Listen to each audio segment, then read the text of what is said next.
Assalamualaikum warahmatullahi wabarakatuh.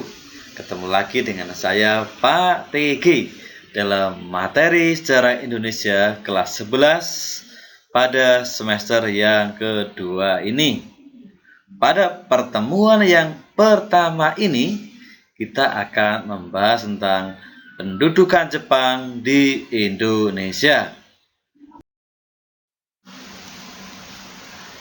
Oke, kita akan belajar tentang Jepang.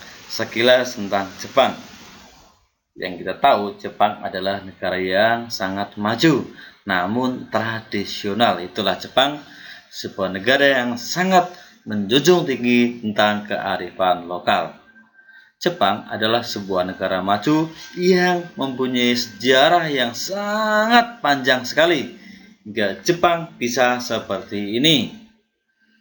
Jepang mulai maju pesat setelah adanya restorasi Meiji, sebuah pembaruan Jepang dalam segala bidang yang dipimpin oleh Kaisar Jepang yang bernama Tenno Meiji, atau yang nanti terkenal dengan gerakan restorasi Meiji. Pada awalnya, Jepang adalah negara tradisional yang sangat kolot dan menutup diri terhadap negara lain, di mana pada waktu itu Jepang dipimpin oleh Shogun Tokugawa. Lalu terjadi kudeta, perubahan kekuasaan yang terjadi suksesi, sehingga Shogun Tokugawa diganti oleh Tenno Meiji. Seperti itu.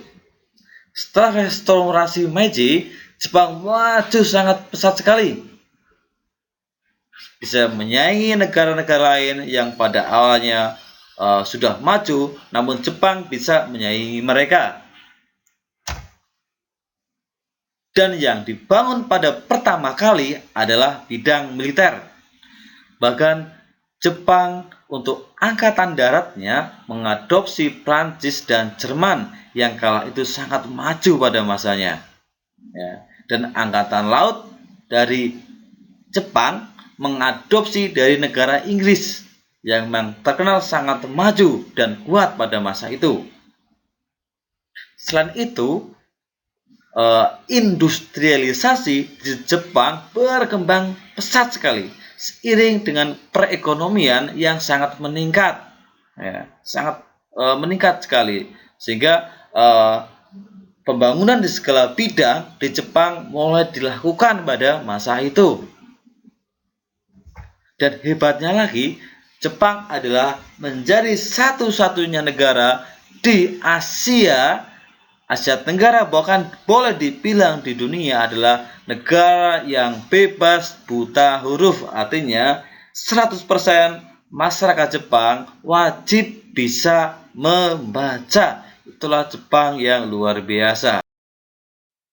Proses masuknya Jepang di Indonesia. Invasi Jepang dimulai pada tahun 1931.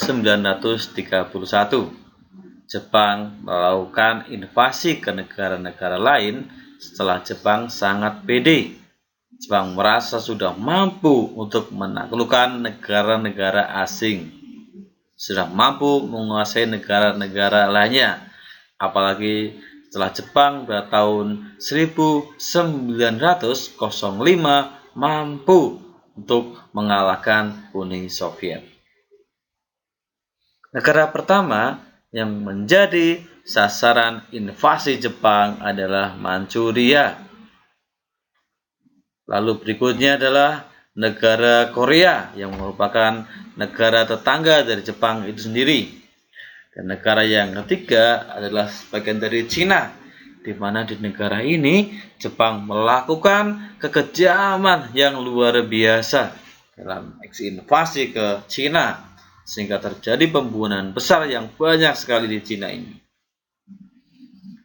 Invasi ke selanjutnya yaitu menyasar ke Asia Tenggara. Nanti ada Burma, ada Vietnam, juga ada Thailand yang merupakan negara-negara awal di Asia Tenggara yang menjadi sasaran dari penjajahan Jepang. Lalu Filipina. Lalu pada tahun 1942 adalah Indonesia yang dijadikan sasaran dalam invasi Jepang. Bahkan di Asia Tenggara, Indonesia adalah negara yang dijadikan sasaran utama dalam penguasaan wilayah ini.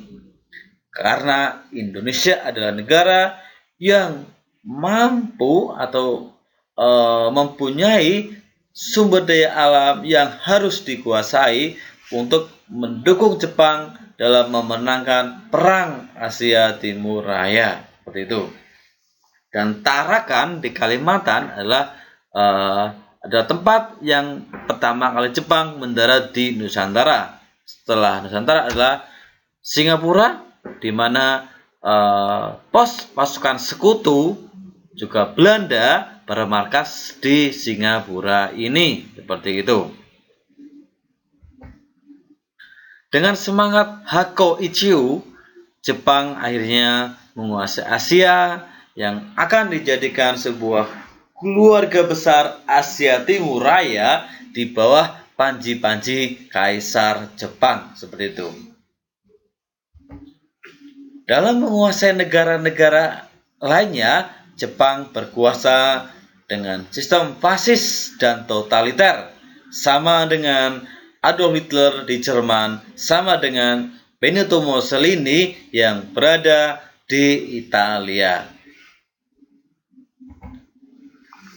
Dalam penguasaan di Indonesia, Jepang menguasai tidak lebih lama dari Belanda. Jepang menguasai Indonesia hanya selama 3,5 tahun.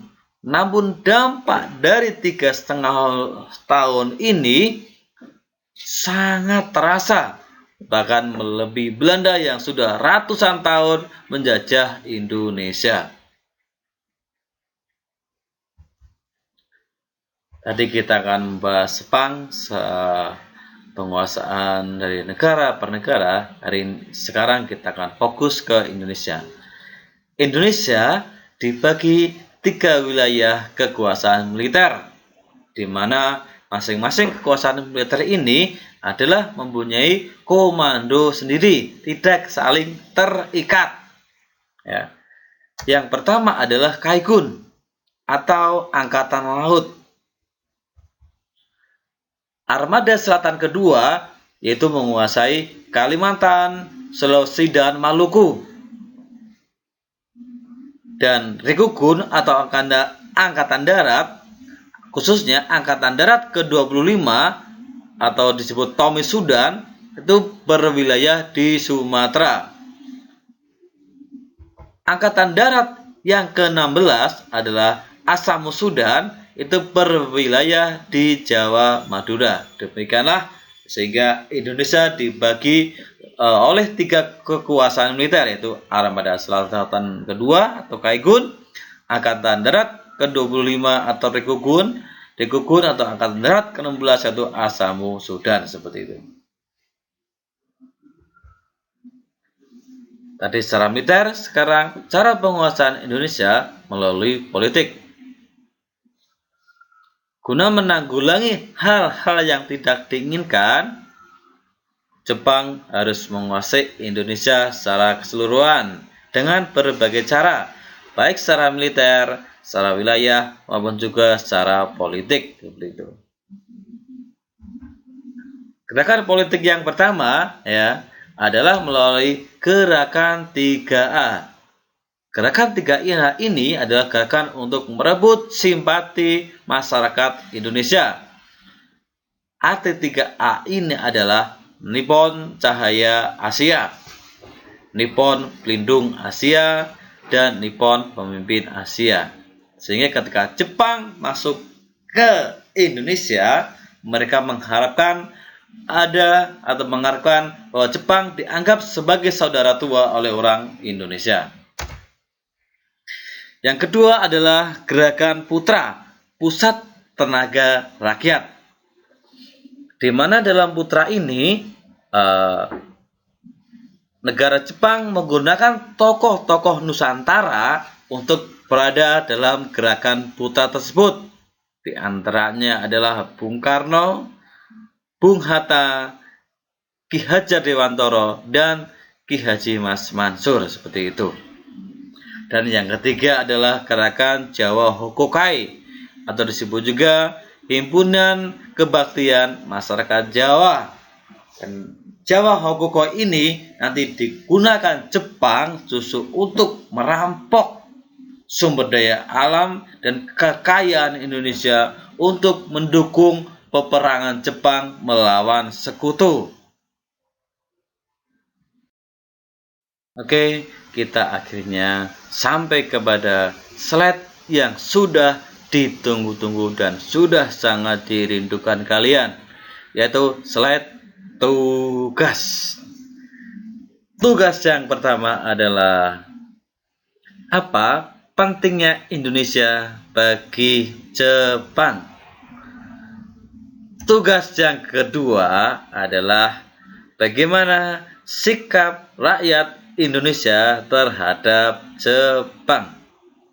Tugas yang ketiga adalah mengapa Soekarno-Hatta mau bekerja sama dengan Jepang. Demikian hanya 3 pertanyaan saja seperti biasa. Tolong tulis dan upload di kelas sejarah pada Google Classroom. Demikian, terima kasih untuk materi pada kali ini. Terima kasih. Mohon maaf apabila banyak hal, banyak kata yang kurang berkenan. Sekali lagi terima kasih. Wassalamualaikum warahmatullahi wabarakatuh.